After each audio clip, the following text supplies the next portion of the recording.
Hello, my people. How are we doing today?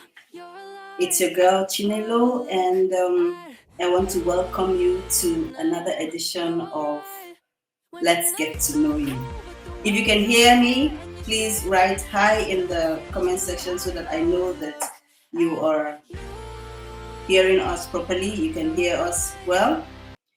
And on today's talk show, we have a special guest by the name Mr. Godfred Schulz. He is a financial advisor with whom he's going to give us some tips and tricks on how to make your money work for you. We'll be touching on investment and retirement planning. And I know this is a very critical and also important topic as the world is faced with a lot of uncertainties. But before we go into that, I would like to urge you to check out Language Afrique.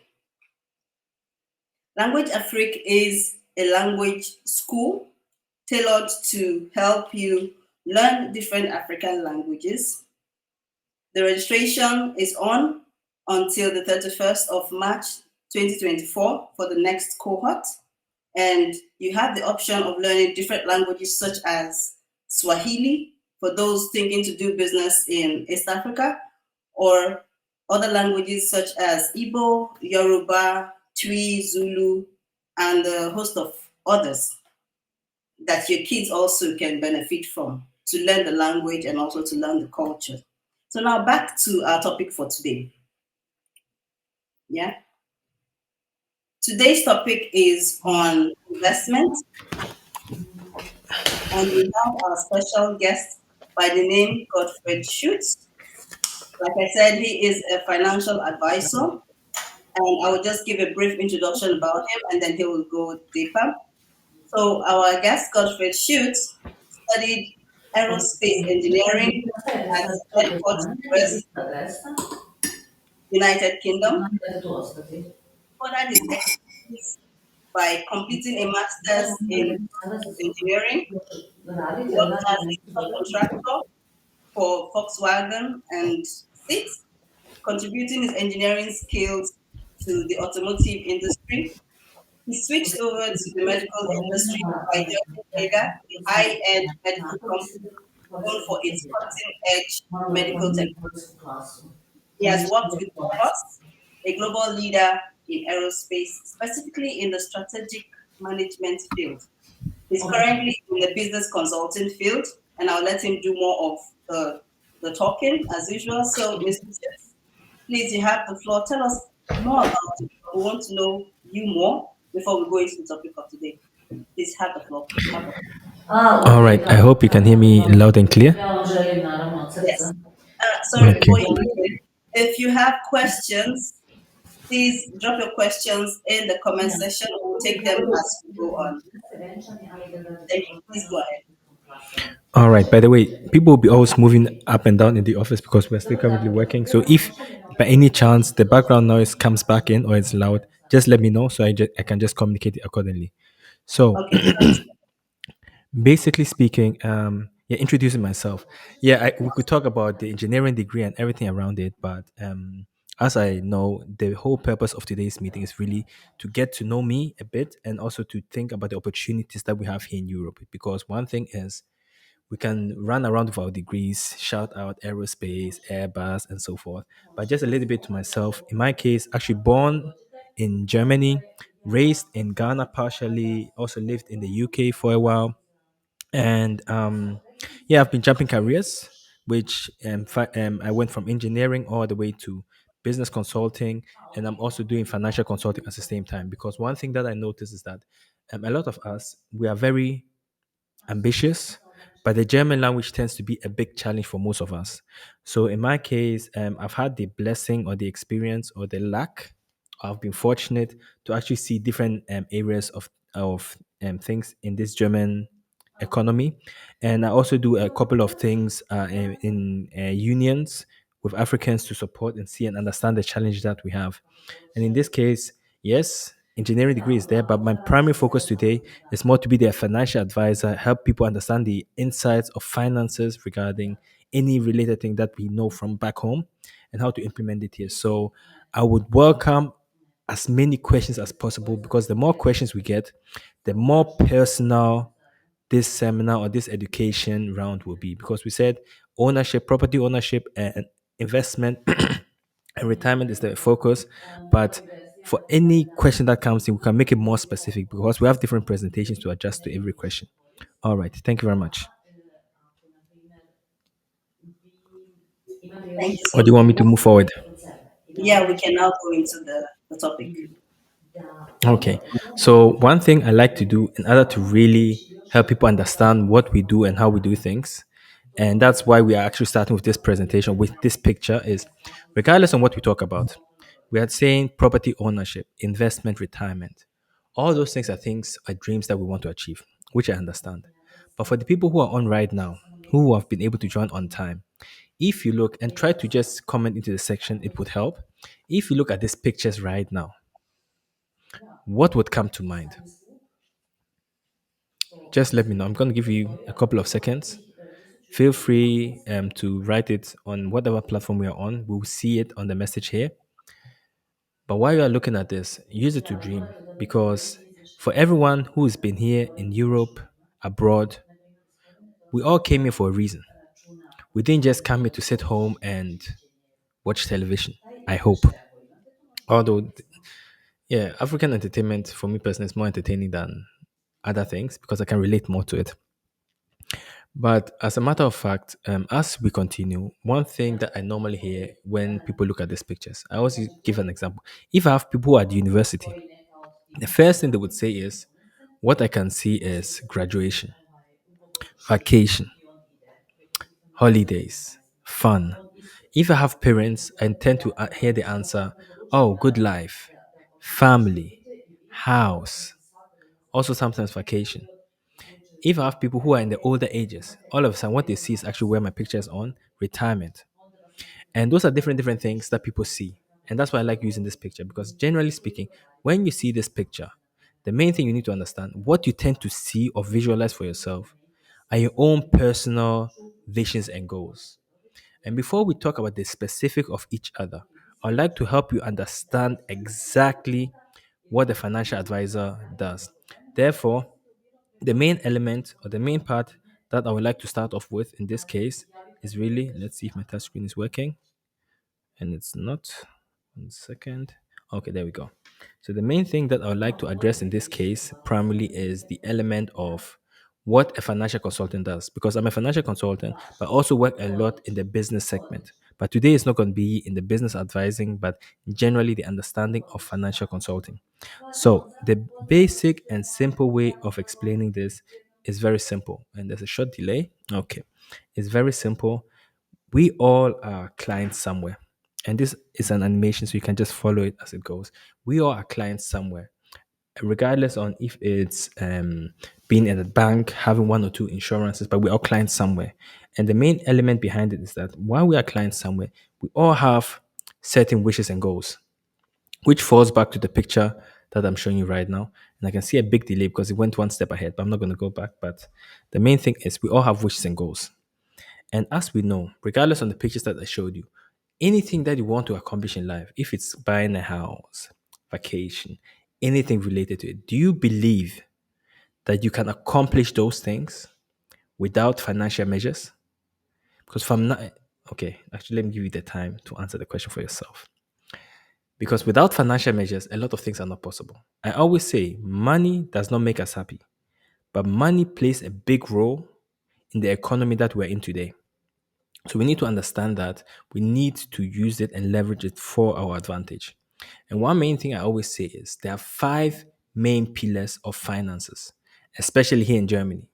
Number one is everything related to banking. Then we have the element related to insurances, because certain things you will need to insure. Latest, when you buy a car, if you like it or not, you will need to get a car insurance. Then we have the element of investment. And the element of investment gets misunderstood in many ways, because investment is not just stocks, investment is not just real estate, Investment is technically everything that brings you more gain or more benefits. And it's something that I'll go more into. But one example is real estate, the sense of real estate. And then we talk about the state. And the state, for all of us who are working, one thing we know is that we pay tax. And there are so many ways of getting that money back, which we don't know. However, especially in a country like Germany, or even in countries that might speak English, you need to find a way to really understand how it works. And one thing I can say to that is that if it comes to that, we as financial advisors um, tend to have the challenge that people have two banks, three different people. Then they have another one who's doing investment, another one's doing real estate. But everyone is talking for themselves.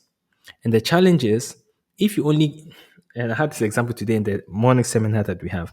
Imagine you want to cook, you are hungry and you want to eat. And you say, I want to eat spaghetti. If you want to eat spaghetti, are you just going to buy the spaghetti? Or are you also going to buy ingredients for the sauce, pepper, seasoning? You need to get all of it. But sometimes you go to one place, say, oh, I want spaghetti. They'll give you just the spaghetti. And the main thing, the reason why I use this example is very simple. If we look at all this, okay, we as financial advisors, the main thing we do is we are the connection. Oops, and that went too fast. 1 second. Yeah, there's a short delay on my PC. It's probably because of the internet connection. But let's see. Back. What we do is we actually connect every single element related to state, real estate, investment, insurance. And instead of going to all those different institutions to get different views, we connect you to all of them. And based on the information we have from all of them, we do build your own personal financial strategy. Okay. And that's in a short and simple niche what we do as financial consultants. Just so you understand, we are the connectors between all the different institutions. And one thing that's helps us, and one thing that is specific to the brand that we work, we call ourselves Financial Advisors Germany because our whole purpose, our primary focus is really to support everyone who's moved into Germany. And the principle applies to any other country because finances, the money language is the money language. And if you understand the money game, you understand the money game. But our primary focus is, especially here in Germany, because we are based in Germany, we know all the systems within Germany, to really empower our people. Because people will want to buy a house. People want to know how to make more money out of the money that they have. People want to know how to get tax back. And that's what we help people with. And a lot of companies, our premium partners, that we have direct access to the system, some of them you know. Number one, Deutsche Bank. I believe that everyone knows Deutsche Bank. Deutsche Bank here in Germany is the biggest bank here in Germany. It's also known in America, I know. And then we have so-called Generali. Generali is for those people who are more kind of East Africa, they know Generali also. But Generali is actually the biggest insurance company in Europe. And then another big premium partner that we have is a Commerzbank. If I say I'm going to list all of our partners, it's going to be a bit long, but for any situation, we have different partners that we adjust with. And that's just one thing that people need to understand.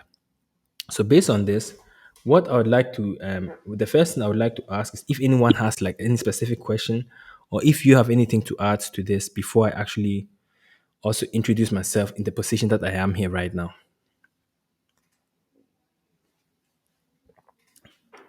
Any questions? Anything to add, please?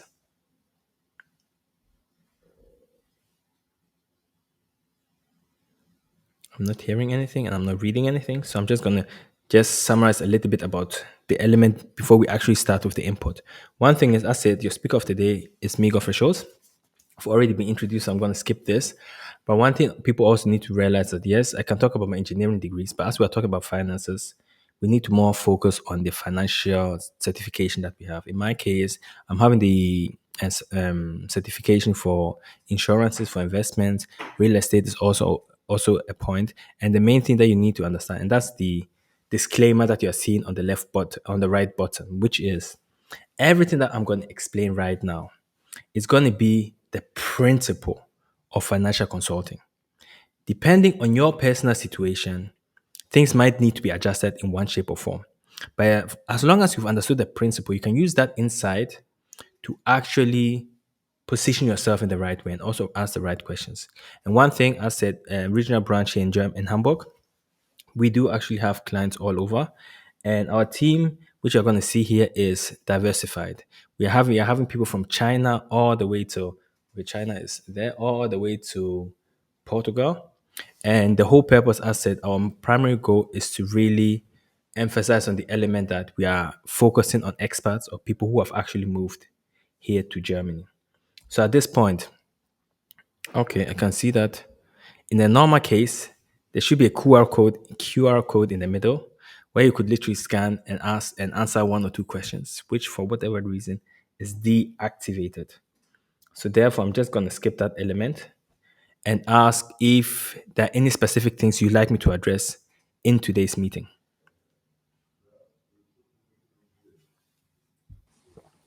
Anyone there? For Okay, that was feedback. Okay, so as you are setting up your system or getting that feedback out, I'll just continue a little bit. And one thing, oh yeah, we definitely got it. So, what to expect today? What to expect today is to understand that when we are talking about those five pillars, in this case, you're only seeing four because state is a specific one. If we talk about insurance, real estate, banking, and investment, as said, the whole purpose is to combine all of them. That means you're going to get everything out of one source. Okay. And as today's title, we are going to get into today's title. The main thing to understand is that the main challenges I will be talking about today, which covers the element of property and retirement plan, is our three main challenges that we're going to talk about. What does it mean, or is it actually a possibility to really buy a property here in Germany? The second element is going to focus more on old age poverty. And old age poverty in Germany is real. Apologies. Old age poverty in Germany here is real. And the main thing to consider while I'm getting my iPad ready in case I need to do some drawing, the main thing that you need to consider is that when we're talking about here in Germany, the main thing about things here in Germany is the following. For those people, especially who are living in the big cities, you have all probably noticed that when you're at Hapanov or you're traveling and you're at Hapanov, you're going to see old people. And I don't know if you've noticed, but you're going to see old people gathering bottles. And when you see old people gathering bottles, a lot of people don't ask themselves why. If I ask the question right now, people will be like, oh, yeah, I've been seeing old people gathering bottles. And the reason why old people are gathering bottles is not for fun.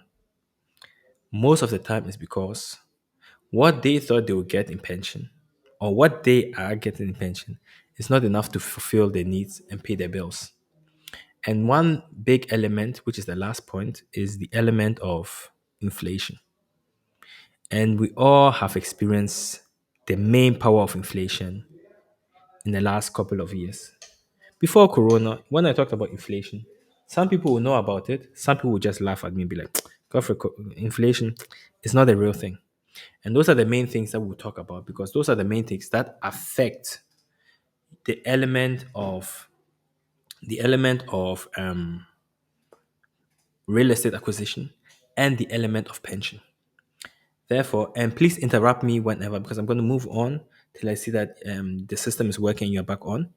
So, as a matter of fact, one thing is if we talk about the element of, whoops, where's my mouse? There we go. When we talk about the element of real estate, okay, one thing is, and I like using statistics, okay, and this is just a general question all of you need to ask yourself. Real estate is too expensive. Why invest? It's a typical question I get like, Alfred, is it really worth it to actually acquire a house? I don't know. Any thoughts? Any comments? Actually, I'm not seeing messages from will be displayed. Okay. Any comments? Any primary questions? Because things are getting more expensive. Now they're saying that the interest rates of real estate has gone high. Is it really worth investing into it? That's one of the most typical questions that I get. And I'm going to use, as you see on the top right, the statistics of the German Bundes Statistikamt, which means the main German statistic source, which I'm going to use because I like using official documents, makes it easier for people to understand where I'm coming from.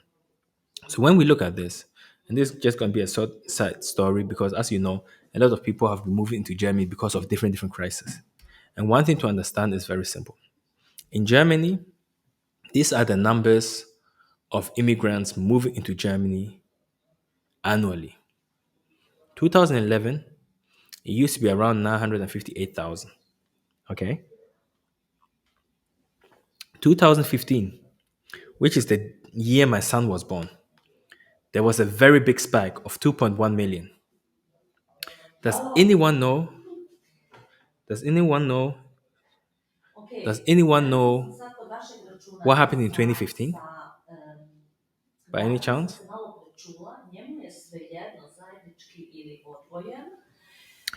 Because 2015, one thing to consider in 2015 is very simple.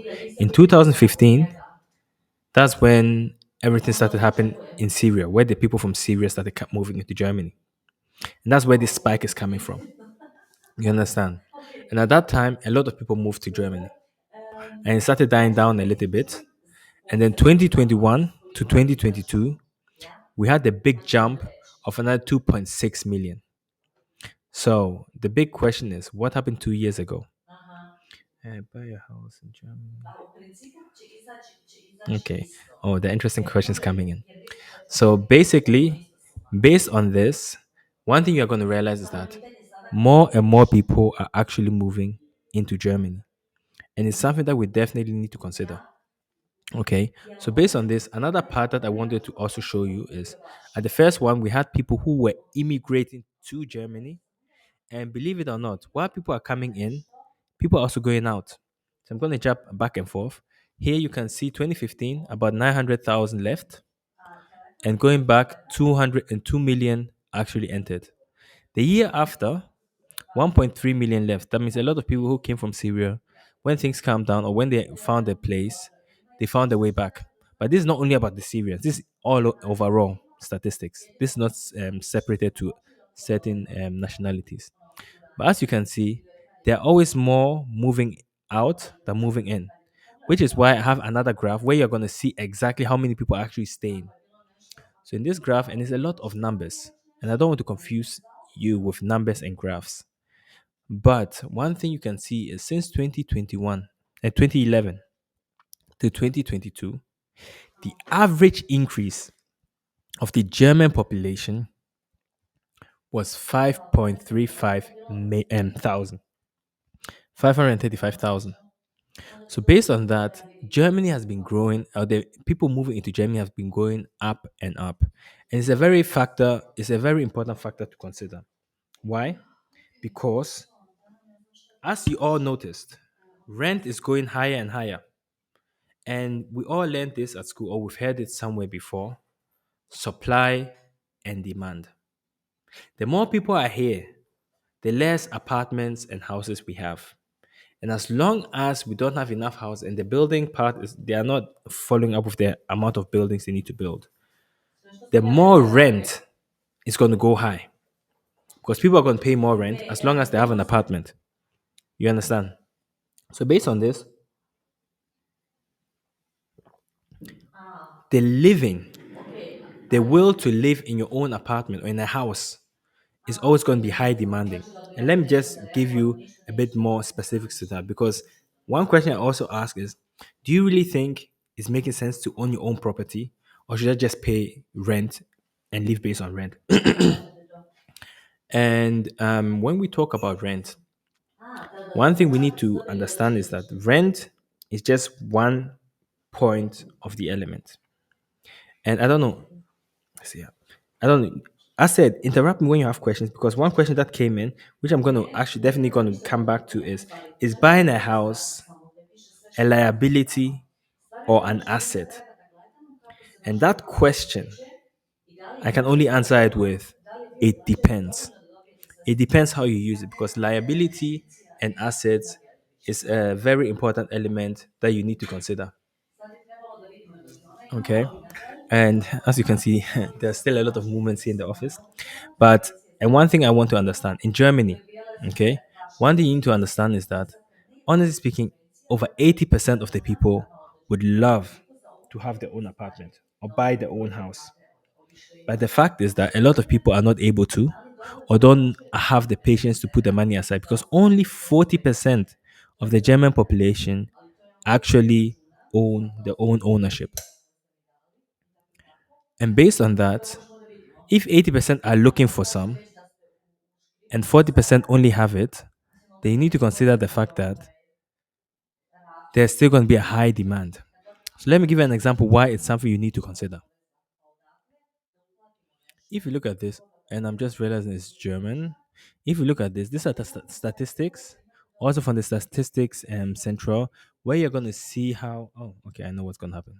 There we go. It's going to turn to English in a second. So, based on that, the main thing you need to understand is over since 1920, okay, 1990 to 2020, you could see that the average increase of rent used to be 2.7%, okay, increase. And that's one thing a lot of people underestimate. Let me just give you an example. I don't know where all of you are living, but one thing you need to understand is that when we are talking about rent, okay, let's say, okay, you are living at a place. Most of us will probably be in the 30s or the 40s. I might be living here for a while. And imagine the average rent, at least if I'm talking about things outside Hamburg, because Hamburg is much more expensive. Imagine you're paying a rent of 800 euros. Most of us here, most of us here actually are going to live here more than 30 years, 35 years. And the main thing to consider in this thing is that if you live for 35 years, the question you need to ask yourself, how much am I really paying rent over the course of the time? And I'm just taking 35 years. Most of us are going to be here more than 35 years or have been living here more than 35 years. And 35 years is literally what we need to consider. Because let's say you've been paying 800 for 35 years. Over 35 years, assuming the rent is not increasing, over 35 years, you would have paid 336,000 euros. And if we assume that at that point you're in pension, are they just going to give you the apartment for free? Are they going to say, oh, Godfred, you've been a tenant for 35 years and you've paid 336,000. As you've paid 336,000, one second, please. 336,000, you're not going to get the money back. You're not going to get the money back. And they are not going to tell you, oh, we're going to reduce the rent. Okay. But with this 336,000, if you just think back 20 years back, could you have used that to buy a house or an apartment? 100%. But now, this is the nice version. But one thing we need to consider is that rent increases. Just check your own rent and see how it's been increasing. If we just assume it was just increasing every year, just by 1%, okay, starting with 800 euros, you would end up after 36 years, at 35 years, to be paying 402,104 and 98 cents just on rent. Thinking about it, if you have taken a mortgage over 35 years and paid out that money, you would have gotten a house too. Finally, let's assume the average 2.7%, starting at 800 euros. Over 35 years, you would have paid 500,000 just as rent. And that apartment is still not going to be yours. And that's when people need to start thinking, does it make sense? Does it not make sense? Unfortunately, one thing you need to also understand is that affording an apartment or a house is still not for everyone. But if we sit down and we find an opportunity, I'll always say take it. And in places like Hamburg, Berlin, München, Frankfurt, 2.7% would be nice. But you won't get 2.7%. Then we'll be talking about 3.5% ish increase. Okay, and when that happens, we're getting close to a million. 652,205 and 19 cents. And when you consider all this, yes, it would be worth it considering to really see if you need to pay rent or it's worth buying your own apartment. So this is a bit daunting and a bit disturbing sometimes. And I'm still looking at the questions. Please follow up on any questions if it's not clear, because that's one thing I want people to understand if it comes to the element of real estate acquisition. Okay. I'll keep the rest a bit shorter so that people can really ask questions. But I want you also to think about it because it's something you need to consider. And sometimes you need to start early. Okay. And another element, which is the second part of what we're talking about, is the topic of pension. And if it comes to the topic of pension, a lot of people think, oh, I'm in Germany, it shall be well. I've already told you about the element of gathering bottles. And honestly speaking, I'm going so far that this gathering bottle principle, when at least I reach pension, which will be in about 30 years, 32 years, gathering bottles is not going to be an option. And gathering bottles will be a fight because everyone will be trying to gather bottles if no one is taking care of the future. And honestly speaking, some are parents, some will be parents. I am a parent of one. I ask clients this question: do you really want to get old, miserable, and start begging your children to give you money? God forbid. No choice. No, no, no, no, no, no, no. It's not even an option.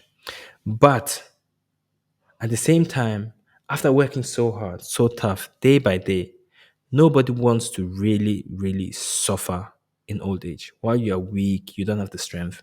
The last thing you want to suffer. So it's something we really need to think about. And the earlier you start something, the better. So based on this, let me just give you a bit of statistics and help you understand the principle of pension here in Germany. So one thing is, and that's the part which is shocking for most people, okay? And is how much you really get when you are a pensioner. Now, if you look at this, okay, this is also based on statistics. If you've been working, imagine your gross income. Actually, I should have translated this. Did I? No, I did not. Your gross income, just underneath 2,500 is your gross income. If that is your gross income for 35 years, the pension you will get is 915 euro gross, estimated. Okay. If your average income was 2,500. Oh, yes. You're seeing it right. From 2,500 to 915. Or if you are lucky to do this for 40 years, which most of us are not, we're talking about 1,046. Okay. And that's the whole point. People don't understand this because you get a pension point and they calculate it for you to see how it works. And that's what would happen if you don't do private insurance, private investment, extra investment, because I'm going to show you an example of the pension document. In the pension document, it will tell you what you need to do in addition to the normal pension because they're not paying all your pension out or they're not paying everything out that you need to survive. And as people know, or as the Bible says, my people perish for the lack of knowledge, which is why we're also doing this seminar. So, as said, questions will come, but the pension system, how does it work? The German pension system is a transferable system. Transferable system means that if you look at the left, working people of working age, that means people who are working today, they will take the they will take it out of your salary, right? They'll take the pension out of your salary. That pension that they're taking out of your salary is not being put aside for you. It's been put in a so-called pot or in a basket or however you want to call it, in a bucket, of which they will take the money out and pay back the people who are not working, the people who are retired today. They'll give it to them straight with the expectation that when you get to old age, the people who are working at that time would be paying for your pension, which was a great idea in the 60s. Because in the 60s, the proportion was a lot of people were working and not a lot of people were getting old. People died earlier. Now, with medication and all those things, people are living longer. And at the same time, because of medication and all those things, people are not getting babies rough like before. I don't know if you've heard the term baby boomers before. Baby boomers were the people where was those years where people were born a lot. And honestly speaking, the reason why baby boomers were baby boomers are the ones who were born shortly after the Second World War. Imagine you go to the war, you survive, you come back. You come and meet your beautiful wife. Babies are created. And at that time, too, there were not a lot of prevention courses or prevention methods. And something just to keep in mind, just as a picture for you to understand. And the thing is, because the system has not been working as well, and I'll get back to it, because of that, state needed to balance some of it. So they were also putting money into that pot. And I want you all guys to think about how much money do you think last year the state needed to add to this to at least fulfill the needs of the people in retirement today? Is it 100,000, 1 million, 10 million, maybe 1 billion, 10 billion? Just guess. Please feel free to even post it in the chat so we can use like an estimate. But think about it because I'll come back to it while I'm going to visualize what I just explained to you. So based on that, as said, in 62, it was beautiful. It made sense. Everything was on point in the sense that you had six people working who were contributing for one pensioner. So just to keep simple numbers, let's imagine they were taking 200 euro out of every single worker. That means 200 times 6 is 1,200. 1,200 will go to one pensioner. That was in the 60s. It made sense and it did work. Okay. But then, as people were not born as much anymore, a lot of people are career driven. We have now methods of making sure that not every entertainment element becomes a child.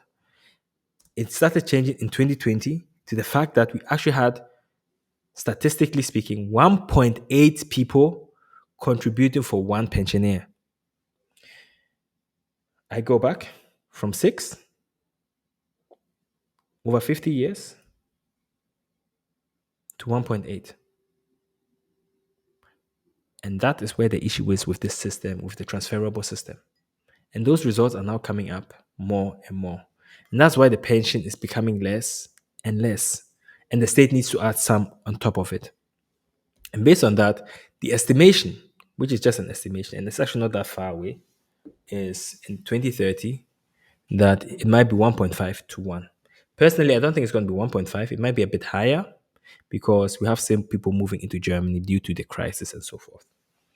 500,000 was added by the government. Okay, I'm curious to see 500,000, 500,000.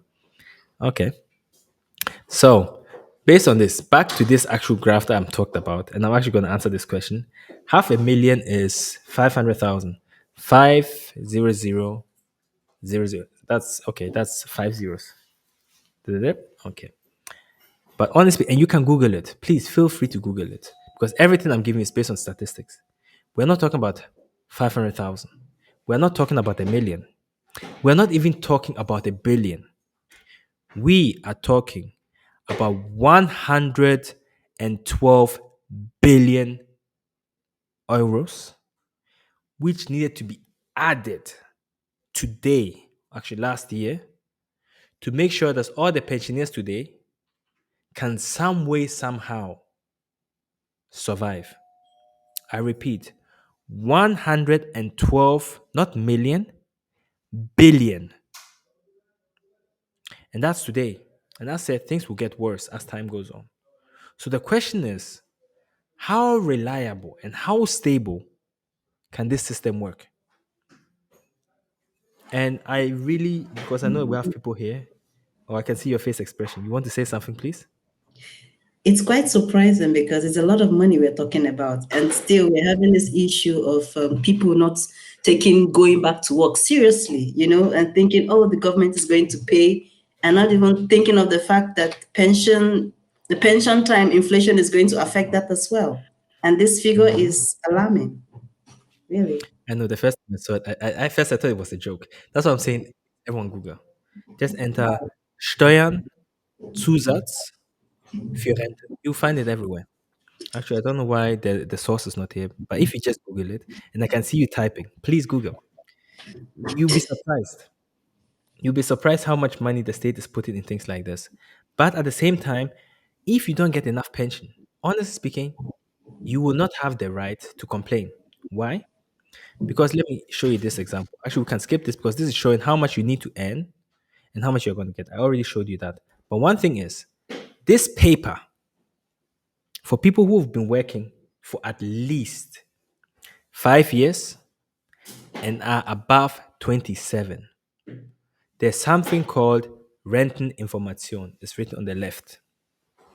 This Renteninformation is a document that informs you about when you are going to get how much pension. I cut it out because obviously data protection, I cannot just show the names of the people, but how much pension you are going to get. Okay. And in this example, this client will go to pension in exactly 30 years. Actually, 30 years and 2 months. Okay.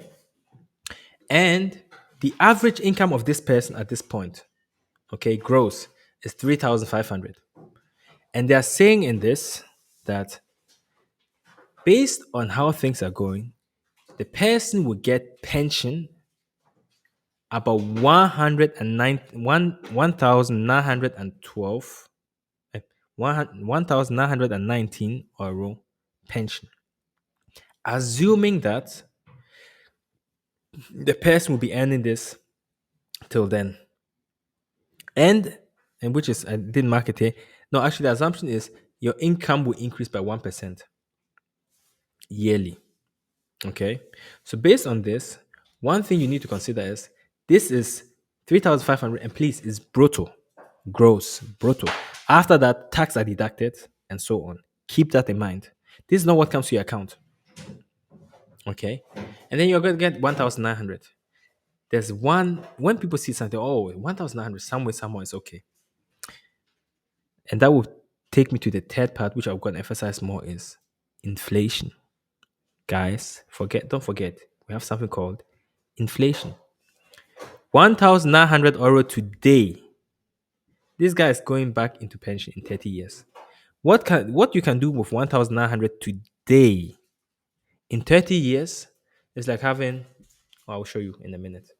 It's nothing. And we're talking about gross. Out of this, in pension, note, in pension, they'll still deduct tax, they'll still deduct Krankenkasse, and they'll still deduct Pflegenkasse. Note, but I'll show you those numbers in a minute. And at the back page of this, they are making, and that's why you cannot blame them and you cannot even accuse them. They'll say at the back page of it, they'll tell you the following. Please consider the fact that the pension might be adjusted over time, Rentenanpassung. Please consider Kaufkraftverlust, meaning loss in value, technically talking about inflation. And please consider the fact that in 30 years, it's like 100 euro today worth only 61 euro. That means what you can buy today with 100 euro, in that time, it's like buying the same thing today with 60 euro. Technically, they're already telling you that over the course of time, the value will depreciate by 39%. Me as an engineer, the first thing I'm going to do is I'm going to calculate it. When I calculate, I'll say, okay. And that's the funny thing. They are assuming in their calculation of an annual inflation of 1.5. For anyone who knows, 1.5 inflation, even before COVID, we were on average 2.53. And one thing we need to consider about inflation statistics. When we're talking about inflation statistics, all of us, please consider the following. 2 years ago, when you went to Aldi to buy your food, okay, imagine you were spending 100 euro per week or per month, whatever. Would you really tell me that even if they say 9% inflation, did your cost from 100 euro increase to 109 euro? No, it did not. Because when they are talking about inflation, they're putting everything, houses, businesses, everything in one pot, and then they take the average. We personally, we know that in buying food, food inflation is so much more higher than 10%, 9%. And that's where you need to ask yourself, hey, is that money really going to reach? And they're warning you right here. And what they also tell you is that please emphasize that, and this is a calculation 1,919 if you times it by 0.61, which is value depreciating from 100 euro to 61 euro. That means it's like today having 1,170 and 98 cent. Okay. And that while you are right now earning 3,500. And then after this, they are going to deduct Sozialversicherung. They're going to deduct tax and they're going to deduct Pflege. I'm not doing this presentation to break your heart because they're even stating here that there are ways and measures you need to take to compensate and set everything in place. They actually stated in this document.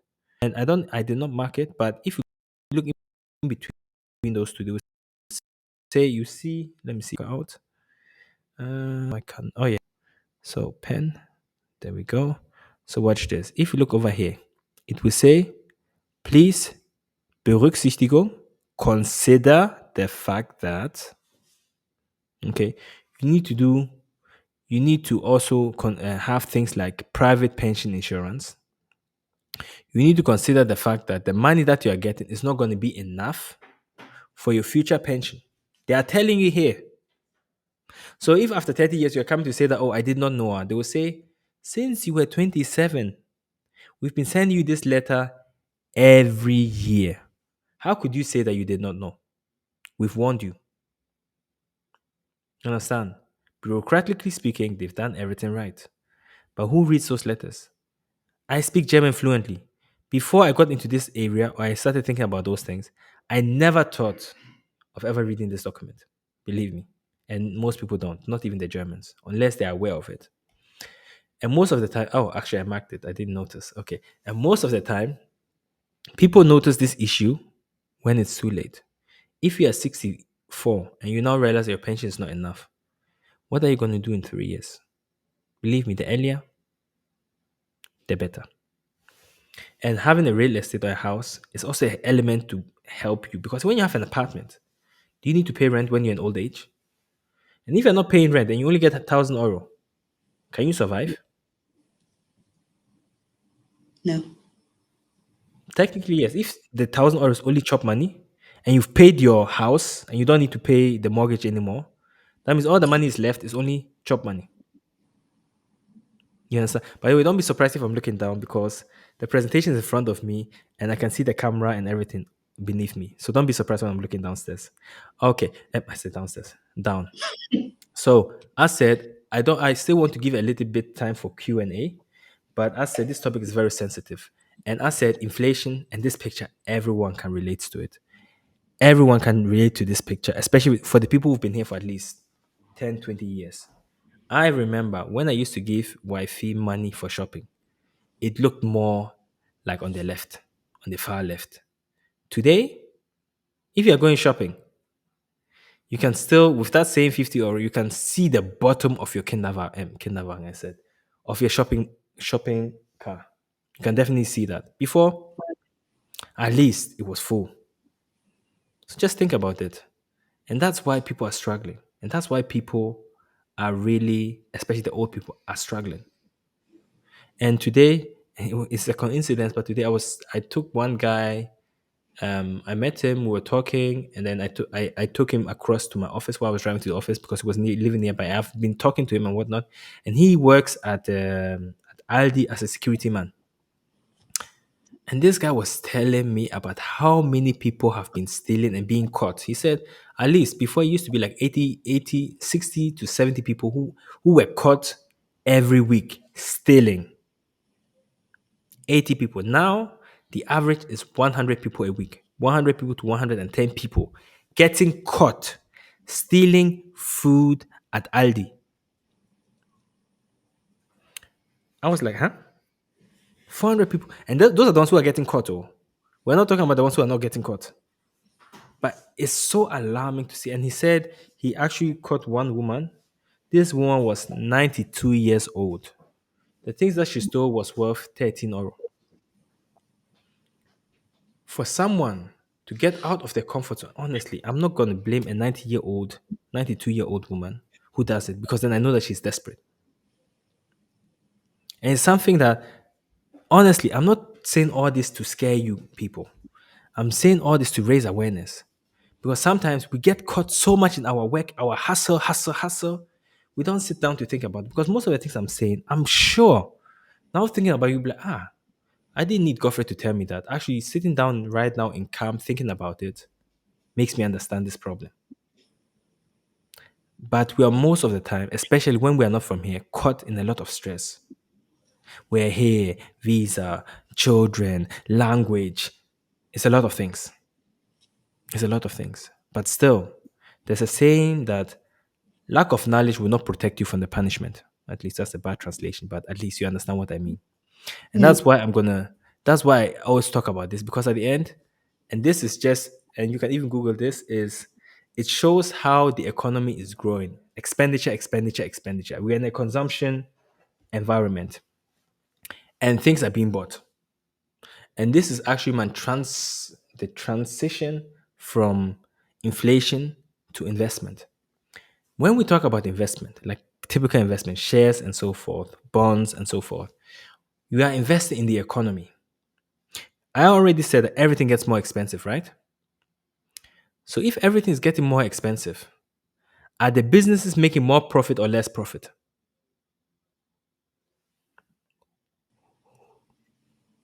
Can I guess? Yes, please. I guess they might be making a bit of loss, but not so much compared to the individual person who is going to pay more. Okay. Technically speaking, it's a good assumption, but they are going to make more profit.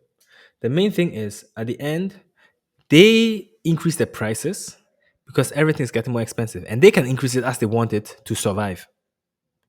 Believe me, oh, I remember 2012, 2011. The reason I remember so much, I was still in uni.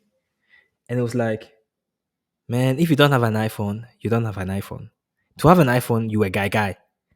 iPhones were 400 euros, 400, 500 euros. At that time, too, it was not common to take phone on contract. That was iPhone 4, iPhone 4S. I remember because I bought one.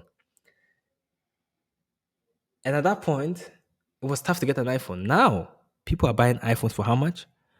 1,500, 1,200. But because they're paying it on a monthly basis, they think it's nothing. Believe me, with 1,500, I can buy a car, repair it, and drive it. I used to buy cars for like, I have mechanical background. So I used to buy cars when I was a student. I used to buy a car for like 400 euros, buy parts, repair it in total, spend like 700 euros, and then drive from A to B. I survived. The car didn't get no accidents. The tires didn't fall off. I was good. I got my turf. It was all good. And now we're using that to actually buy phones. And then the iPhone was more than a MacBook. I was like, huh? A MacBook will cost 1,200 and you buy a phone. What can a MacBook do? What can the phone do? But it's because supply and demand. So based on this, one thing which I hope I also have in this graph is, yes, I do, is the economy grows and things get more expensive. And the economy adjusts accordingly. Example. When we talk investment, I always say invest in what you know. Okay. Here are examples. Honestly speaking, Ukraine crisis, the oil crisis, everything became more expensive, right? One question you need to ask yourself: did people stop buying fuel?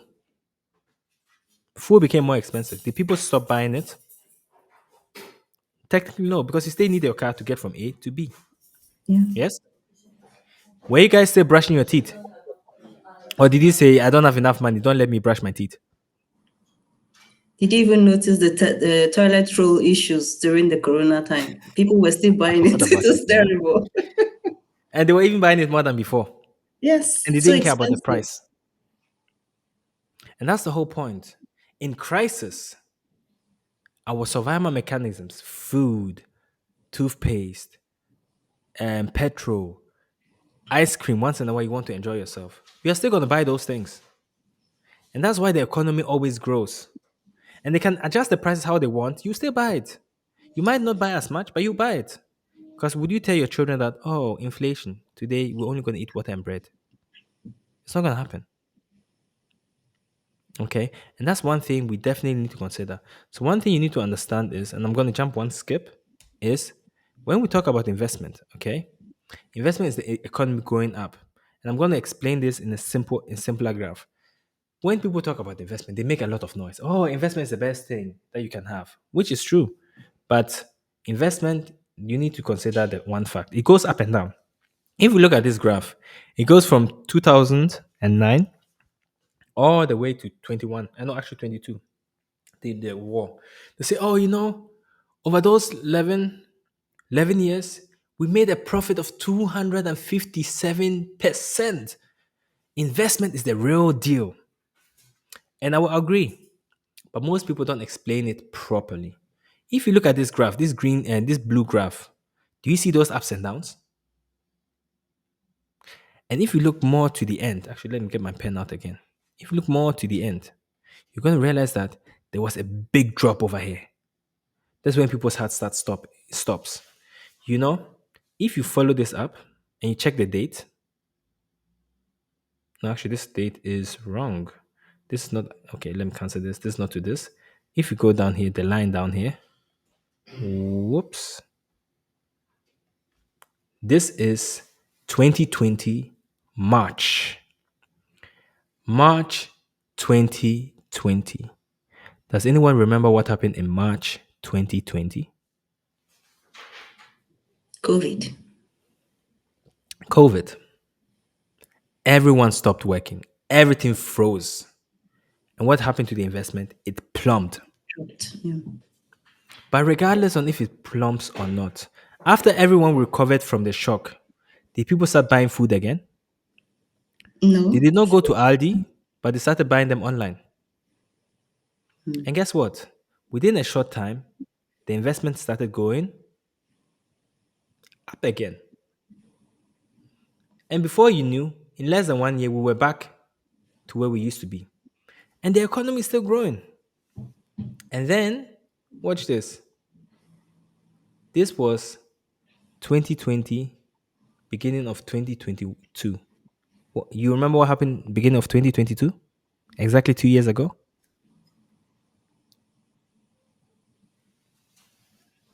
Ukraine war. It's already been 2 years. Same principle. It went down. Believe me, now it's gone up. In the last 12 months, most of the investment that we suggested have increased by 31%. It's the fastest increase in a long time.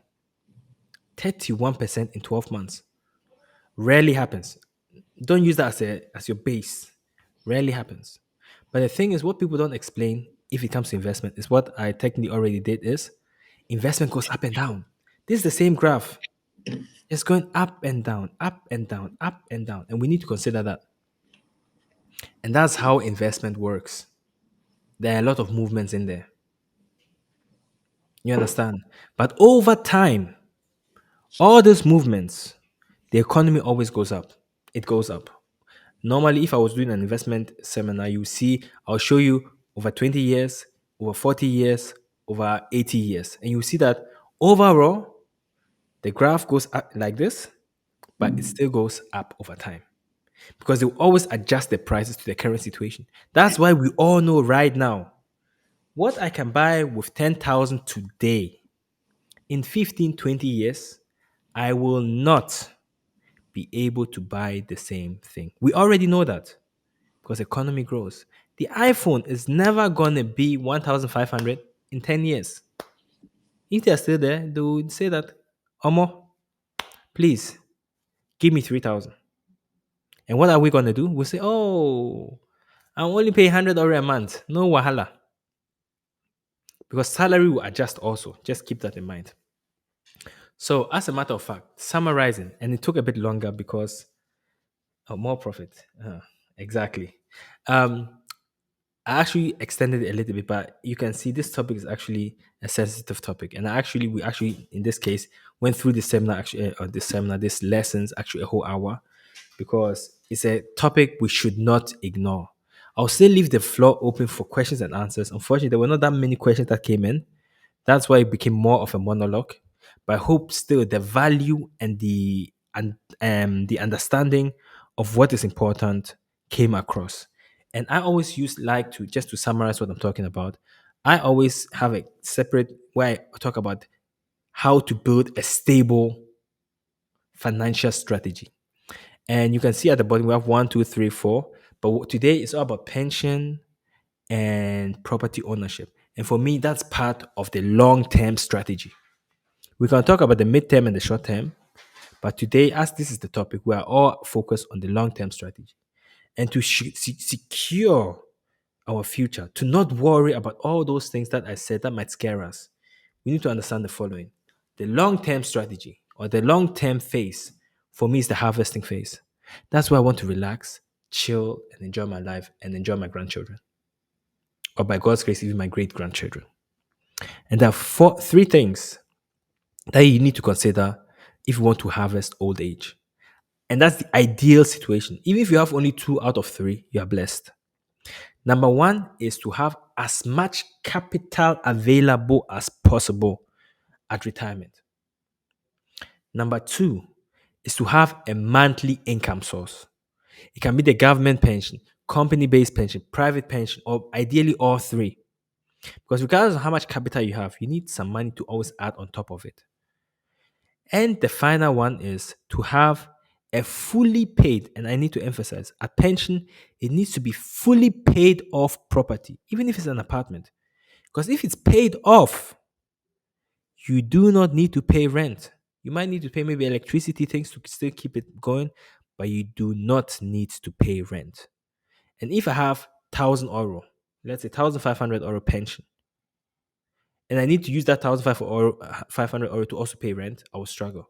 But if I have a fully paid off apartment or house, 1,500 at least, I'll be able to survive better. And that's something we really, really, really need at the back of our mind. And yeah, this is actually a repetition. But based on this, any this should not be here, so I'll just skip it. Any questions at this point, please? Let's get into the Q&A section a little bit, please. If there are any questions, because we already reached exactly 1 hour. Yes, thank you so much for this in-depth information. I believe this is the QR code if you want to contact Mr. Godfred Schulz for questions on financial advisory or investment plan. I just Yes, have a few basically, questions. let me just give you a short insight of this. This is actually more like one thing a lot of people ask is how and when and whatnot. The whole point is, I said, I cannot promise anyone anything. And the main thing we need to consider is we need to understand what people do. If you look at my website and you go on it, you're probably going to see only business consultation because that's my specialty. But my team does also other elements. But one thing you need to understand is the main important thing is to really just book a discovery call, find out your situation. Some people might plan back to go back to Africa or wherever they are from. And then you just need to know insights. And one question that a lot of people ask is normally, and that's why I have this slide now thinking of it, is hey, Godfrey, it sounds so good, it sounds so smart, but honestly speaking, are we able to pay you for the service that you're going to provide? The answer is you don't need to pay me for the service that we provide. Because the premium partners you see over here, they are the ones who are going to pay us. Honestly, they're glad that there are people who actually speak the language that they need. Because if you come to the bank and you don't understand it, the bank themselves will struggle.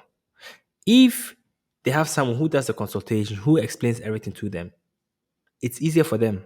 Because a banker, if you go to the bank and you talk to the banker gets paid by the Deutsche Bank or a Commerzbank. He gets paid by that company. And technically, we are the extended arm of the banks. So the same principle of how bankers are paid is how we are paid. Just that we are not only for the Deutsche Bank, Commerzbank, we're having different business partners. And that's why I was also providing this. So at least you have the opportunity. You might not talk to me. You might talk to one of my people here in the office, but probably I'm going to start the initial talk for anything. But that's the opportunity that we're giving to at least get some insights on how to move forward. Sorry for the interruption. No, it's very good that you clarified the whole thing. So you know that your bank is going to take care of the bills.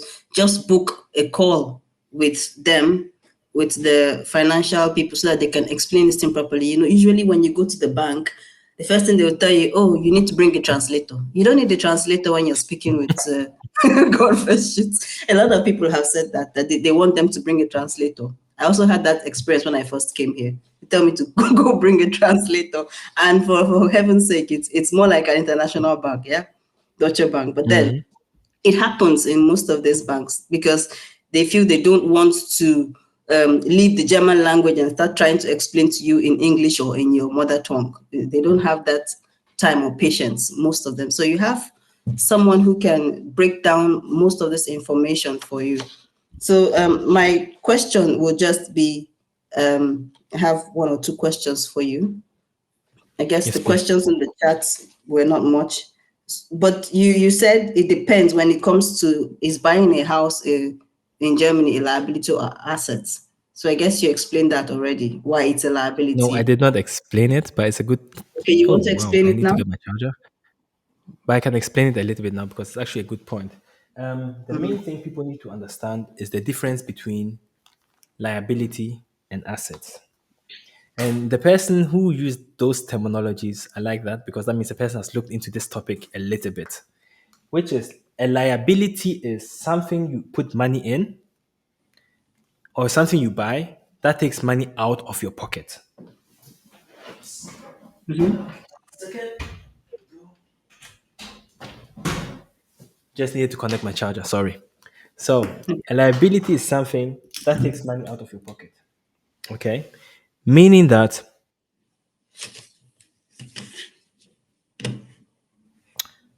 simple example, if you buy a phone, is it a liability or is it an asset? We are losing Can you. you done? So as the presentation Yes, is done, then I'll just use this one to to round up. exactly. Okay. That's why plan B is always good. Like Yeah. last week when we had the technical issue, at least now we are prepared. And we are already rounding up, so it's just to answer a few questions that is on ground. So how Exactly. is taking money out of our pockets and paying for a mortgage or a property, how does it benefit us? As in, you were trying to Basically, explain that. basically, when we are talking about liability or assets, the main thing you need to understand is, for example, I was talking about a phone. A phone can be a liability or an asset. If you are making money with your phone, it's an asset. If it's just taking money out of your, it's a liability. So with real estate, the question is, you can buy real estate to improve your worth. For example, if you buy a real estate to rent out, it's bringing money into your system. You can use a real estate that you're using to buy a house. You can use it to reduce your tax. Hmm, Like okay. I'm a big fan of using it as investment instead of leaving it in yourself because when you're old, you can still move into it. And that's why it depends. We need to see your personal situation and we need to see how it's going to benefit you. But in Germany, generally speaking, the biggest benefit you have in real estate if you are renting it out.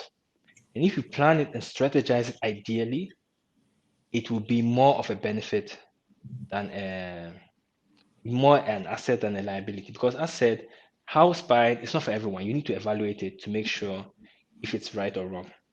Let me give you an example. If you want a Ferrari, a lot of people say, "Oh, if I get a Ferrari for free, I'll be blessed." Yes, especially the guys, "Oh, Ferrari, rum, rum, rum, rum, rum. I can impress people." But if you buy a Ferrari, there are certain costs that comes with it: maintenance, petrol or diesel. You buy more than enough, Hmm, insurance, and some people might get the car for free, but they might not be able to afford all those things, and then it becomes a liability. And therefore, it depends on your situation. But if you yourself own a house, it can be a blessing, it can be a curse. It depends how you use it and what strategy you're using to apply for it. I hope okay. it's a bit clear.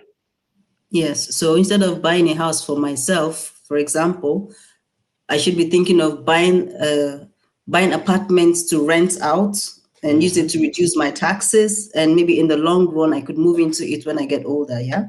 Exactly. Maybe by And you then, need to consider the fact that the person living in that apartment ideally will be even paying back the mortgage. So you are not having extra cost. okay. So that's, yeah, I understand that now. Well, I hope you also understand it, people who are listening to us. So another question is, does this information that you've given to us, does it apply to people who live in the African countries where there is no working pension at all? Because here in Germany we have pension, but now with this information, definitely the money that you're thinking that you're going to get when you get older will actually be almost not useful, because we are seeing currently most old people picking bottles, and no one is planning to pick bottles in the next 30 years. So Mhm. does it apply to people who are in the African country where there is no pension? What kind of investment should they be looking at?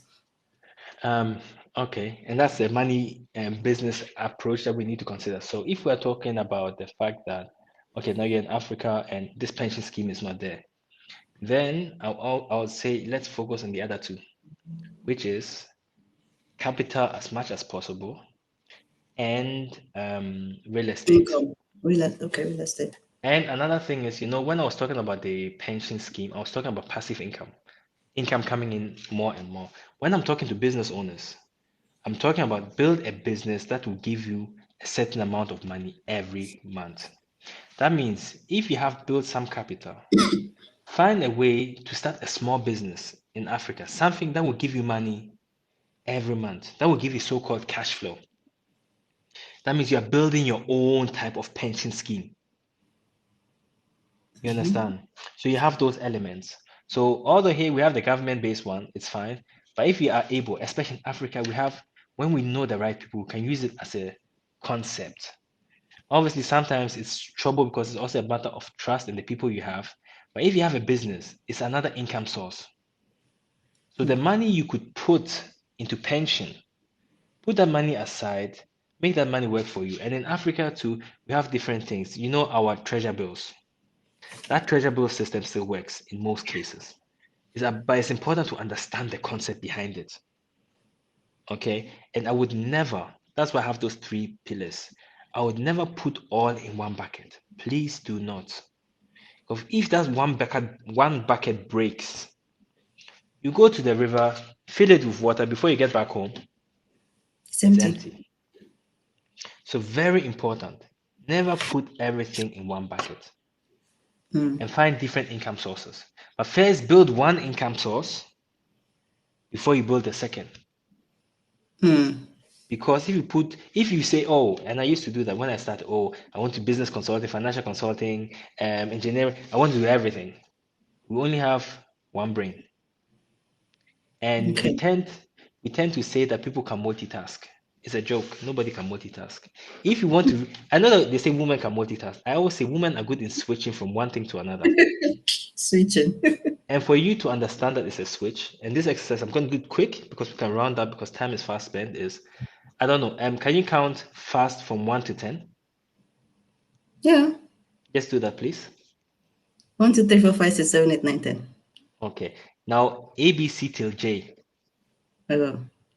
A B C D E F G H I J. Okay. Now, try the following. Try A1, B2, C3, D4, and so on till J and 10. We have a question. Do you want to answer that? You see, but you see the problematic, and that is multitasking. So based on this, you need to switch between two things, and then it becomes a challenge. And I've only seen one person who's been able to do that exercise. I myself, I cannot do it, although I've practiced many times. But that's why I say multitask doesn't work. So please forward to the next question. But I like the way you swerved it. Smart. So we have a question. Said, don't you think mortgaging a property is better than paying 900 euros cult meter? It depends because you also need to have the financial airbag. When you buy your own apartment, it's the smartest thing you can do. But you need to know that if it comes to repairing, renovation, those are costs you need to predict in advance because they will be your cost. You Especially understand? if you have signed the contract. for example. And that's why the biggest mistake a lot of people, they go to the bank and say, oh, I want to buy a house. And then they will tell, oh, you want to buy a house? No problem. Do this Bausparvertrag. How much? 200 euro. They are not going to sit down to calculate everything with you, to consider all elements. Because the first time, and that was my personal mistake, the first time I did a mortgage financing for a client, I was young and I thought, yeah, mortgage, as long as they pay the mortgage, everything's fine. They bought this mortgage, nice house, okay? And the thing is, we did not consider one element. When you buy a house, what is inside the house? The accessories. Are they The inside when you buy a new house? no, It's empty. it's empty. That means you need to budget for everything inside the house, sofa, bed, and what. It's extra money. Oh. A lot of people say, oh, if I pay the mortgage, 100,000, 200,000, 300,000, I'm blessed. You are not. Now you need to buy everything to make the house look nice. Look like a house or like a home. Okay. Then in front of it, you have a garden. You might need to refresh it. You might need to do the street. Like there is more to it. So you need to consider all that. If you're buying an apartment alone, it's different a little bit, but there's different regulations and approaches on that one. So yes, it makes sense, but you need money to make money, and you need money to be able to afford a house. And just to that, let's say you want to buy a house worth 200,000. You need, I personally always say 20%, but you need to have minimum 10% cash to put it for the mortgage. That means if the mortgage is 200,000, you need to have a minimum of 20,000 euro available in order for you to be able to apply and get the mortgage. Okay. I hope the question was answered. So are you saying it's better because she's asking if the person is asking he or she if getting the mortgage is better, but now It you said it depends. depends. It So depends on your financial situation, your financial strength, on your status, on your age. Because if you are 55, you don't have that much time than if you are 30. And that's why okay, I'm so being earlier the careful with better. my statements. The earlier, the better. And your financial situation also plays a role. Your credit score plays a role. Your income plays a role. How long you've been working at a company plays a role. There are so many factors to consider. If I said yes or no, I'll do you this service. And that's why I said discovery call, analyzing the situation. How long have you been in Germany? Are you having permanent stay? No permanent stay? Are you actually planning on staying? Are you planning on going back? What's your background? Like, there's so many elements that play a role, if it makes sense or not. Makes sense. Because there are so many, there's no one size fits all in the whole thing. Exactly. If I give you my suit right now, it's probably not going to fit you, No, I'm smaller, so it won't. for example. So I can't give a Okay. generic answer, but it depends on your situation. Okay. There was something you mentioned about the baby boom time, and Mhm. now that there's a lot of precautions of less babies, do you think having babies helps the system? I know this is not a tax question, but No, it's no, no. somehow It's a related good question. It's a good to question. I just need to be careful about how I say it. okay. Um, Technically, yes, but getting babies is one thing. Educating babies is another thing. Mm-hmm. And the next thing is because if you look at Ausländer, immigrants, they tend to have more than one or two babies. Mm-hmm. If you look at German people, most of them tend to have one, maximum two. One max two. So Yeah. it's a overall thing. So if I say, oh yeah, it's good to have much babies, it depends which people, it depends on what stage. And that's why at the moment, the fact that people are migrating to Germany from Syria, from Ukraine, is actually beneficial to this current situation because those Mm. people, when they stay here, they're going to start working. You're working, yeah, And working without age. having babies, all of a sudden you have more working people in this country. Mm. Okay. So Makes the sense. part of how many children to get or if it makes sense or not, we personally we can't influence it because if you want to have 5 children, you have 5 children. You go ahead. I don't think somebody will say, "Let me have 5 children to help the pension system here in Germany." Then the wahala is great because handling 5 children, honestly, those women, I respect them. It's not easy. Of course, it's a lot of work at the back end. And it's not like if you are raising children in Africa, 5 children, It's you know, different. the whole community will be raising them all. Your child will go do Exactly. some nonsense somewhere, they'll beat him there, bring him to you for you to beat him again. When I lived in But here Ghana, I it's was different. surprised the amount of Yeah. aunties and uncles that were beating me. And I came Do you from want to Germany. tell us Oh, a bit of your experience when you were sent back home? come again? Would you want to tell us a bit of your experience? Was it a positive experience you going back home Honestly, or here? when I was there, I did hate my parents for it. But now it's the best thing that could have happened to me. Let me just give you So this this. this question, I saw it in one information group, and they were like, "Oh, I'll prefer my kids to remain here. For example, in Germany, I want to be with them all the while." And you will notice that some of the kids have this tendency to be so they are more like, because they grew up here and they were born here, they have this what's that word, they want to get what they want to get because the system here tells them you have rights, which is a good thing. Hmm. But then when you now take the child home, like you just mentioned, you will hate your parents for it, but in the long run you understand the benefit of what it did for you, especially if they go home with you and then you learn your languages, you mix up with people. But better to hear from the horse's mouth because you had that Hmm. experience. My experience is different. I It came from my depends. It country depends. I grown know up. some people who went to Ghana, came back and were horrible more than before. The main thing is, honestly, it depends how we raise our children. And Mm. it's very difficult to tell. Let me give you my as an example, and this time I'm going to be transparent. We are among each other, among us Africans, among of people. When I was young, I was used to be a troublemaker. When you're home and your parents are loud, they beat you unofficially and they're having you under control. When you go to school and all the teachers are so nice and they cannot even beat you, they cannot even shout at you. Do you think I'm scared of them? I'll do what I No? want. All they're gonna say is stop, stop, and I'll be like, okay. And then when I got to class 4, my parents realized that the way I was causing trouble, I was gonna go to Hauptschule. So we used to Mm. go to Ghana regularly, like during Christmas and whatnot. I don't even know if I'm allowed to say that, but I'm gonna say it anyways. And then we were there for Christmas as usual, and there were 2 cities. So my parents were always going from one city to another, and they left me in one city with my little brother. And they went, oh yeah, we're going to the other city with my little brother and my sister was not there yet. And then 1 week, 2 weeks, I realized that my aunties and uncles were more strict. I was, Oh. nah, I need to clean. What do you mean I need to clean? I don't clean. Hey, Godfred, you're gonna clean. You watch if my parents come back. And then also I got this call. Oh, hey Godfrey, plans have changed. We need to go to Germany. You've been at school for a while because I used to go at school while my parents were even there. So they made me enter the school system a little bit, but there was no beating, no nothing. And all of a sudden they were like, oh nah, so you just stay. So I was in day school the first term, and then afterwards I went to boarding school.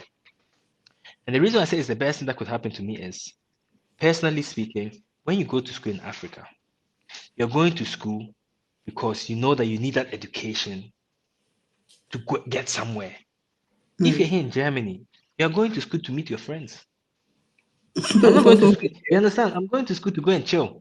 Nobody would think, oh, I need to work hard because I need this education to get out of this. You see people struggling. You see the value of education.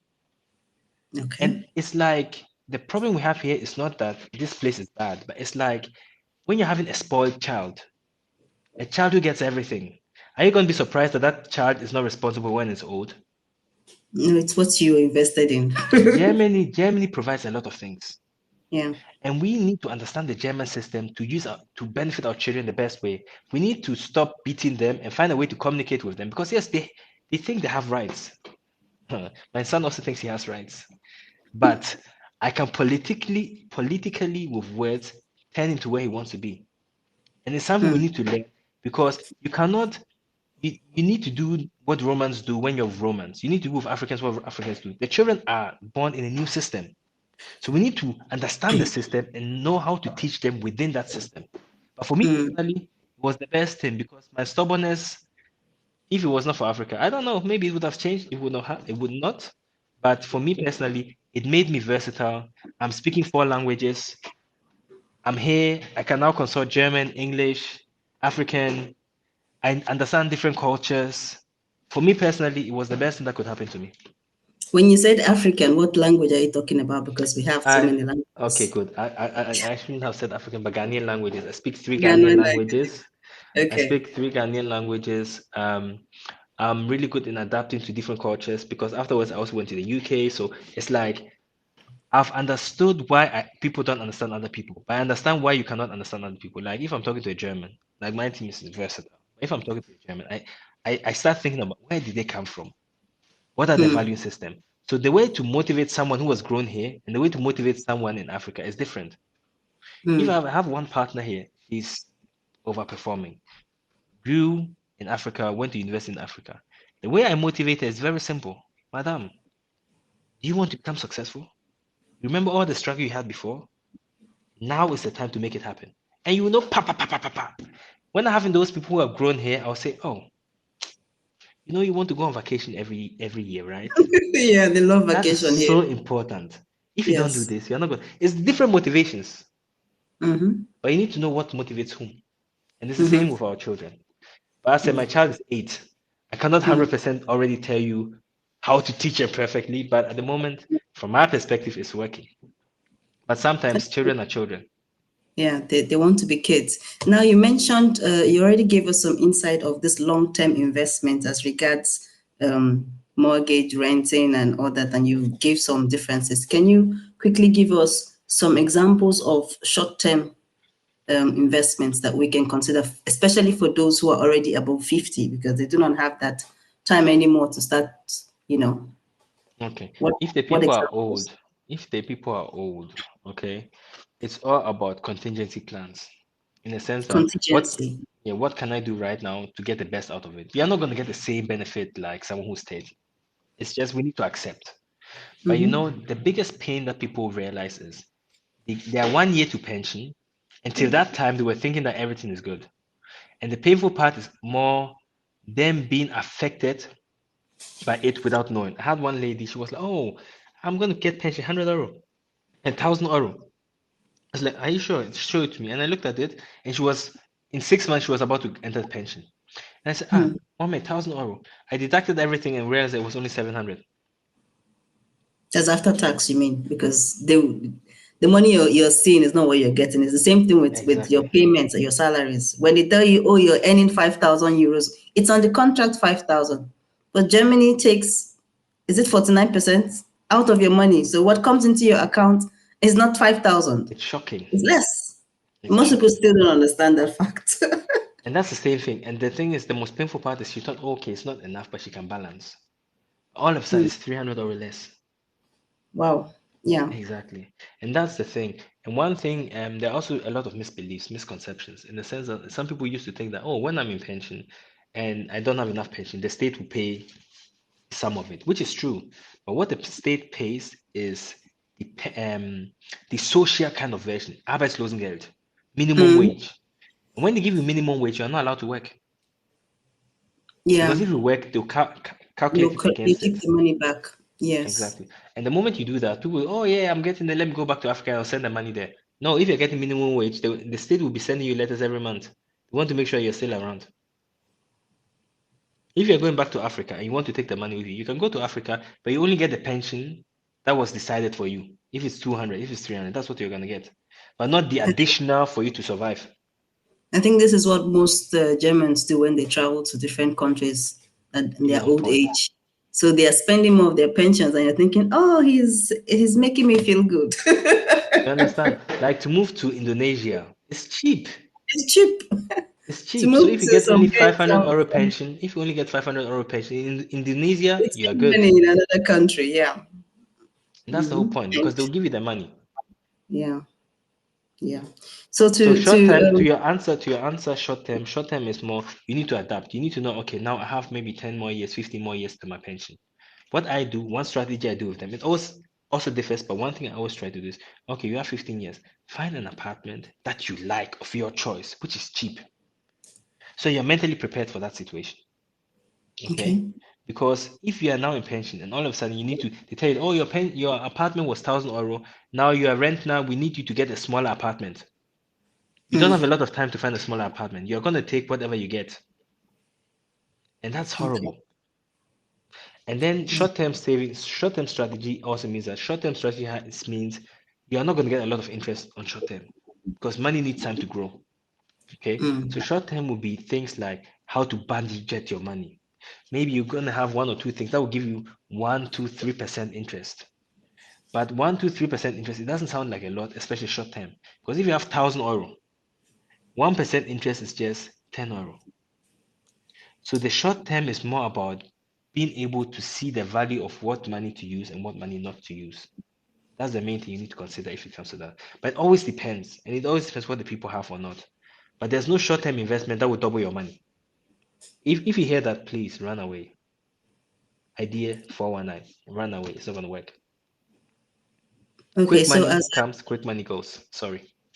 no, it's good. As a financial advisor, what would you advise people who are thinking of starting a business? Like they want to do a business, but they don't even know what they want to do, what kind of business they want to do. How do you encourage such a person? Okay, I'm gonna try and keep it simple. The main thing you need to understand if you want to start a business is you need to ask yourself a couple of questions. Number one is the business I want to start. What value am I giving my clients or the community? People pay for value, they don't pay for ideas. Okay, because people are paying a lot for iPhone because they see value in it. Okay, just because you think there's value does not mean that everyone else thinks there's value. Talk to people, find out what is the problem that you are solving. Because every entrepreneur is a problem solver. So Every solution an entrepreneur offers solves a certain problem. Financial consulting seems like a boring topic, but the moment I do this kind of presentation, people see that, hey, pension is a real problem. Godfred, help me to solve it.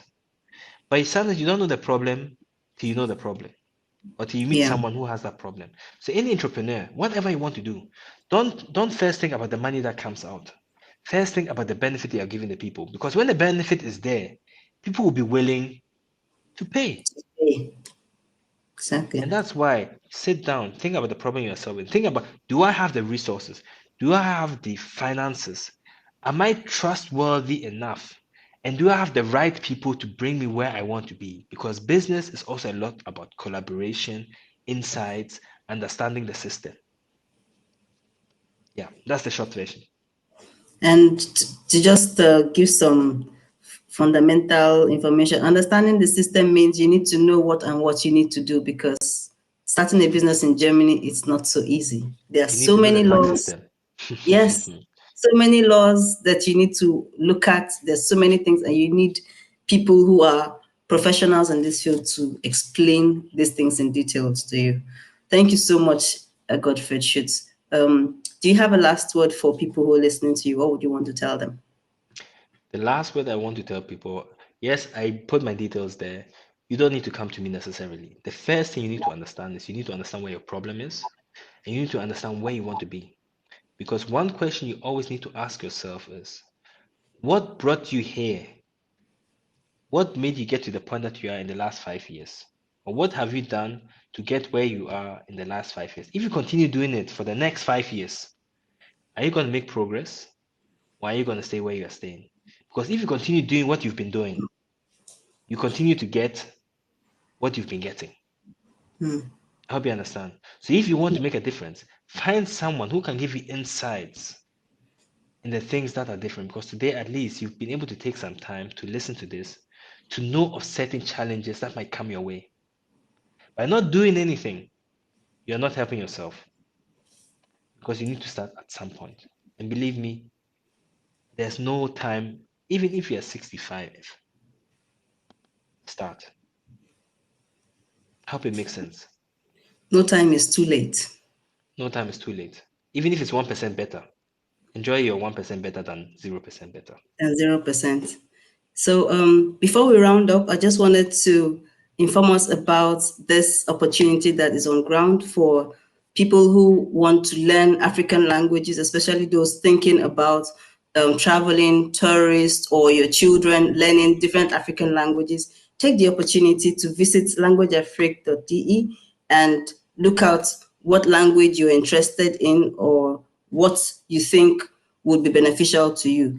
And don't forget, if you need financial advice or financial information, we have Godfred Schulz here, and you can always reach out to him for any questions that you may have. I want to thank every one of you who took out time to be part of this workshop or talk show, and for all of you who contributed with your questions. I thank you all. And I want to say, wishing you a wonderful weekend, a wonderful day, and I see you in the next edition of Let's Get to Know You.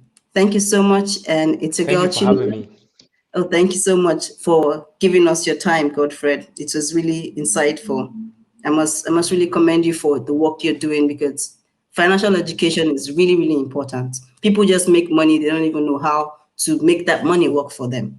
And at the end That's of it. the day, it's like you're just chasing, will I say chasing clout or just chasing money? And you keep working without even thinking about, okay, what's going to happen when I get older, you know? That's it. So this information was very, very insightful, and I really thank you for giving us that time, even though you have a busy schedule. And thank you for rescheduling this, because it was supposed to be 2 weeks ago, That's and right. you gave us the opportunity to still talk about this and clarify some of these issues. So thank you once again. Thank you likewise. All right. Have a blessed day. Yeah, thank you everyone, and see you in the next edition of Let's Get to Know You. Bye for now. Bye. When the nights are cold, but the world's on fire, and you're scared to fall, 'cause it feels too hard.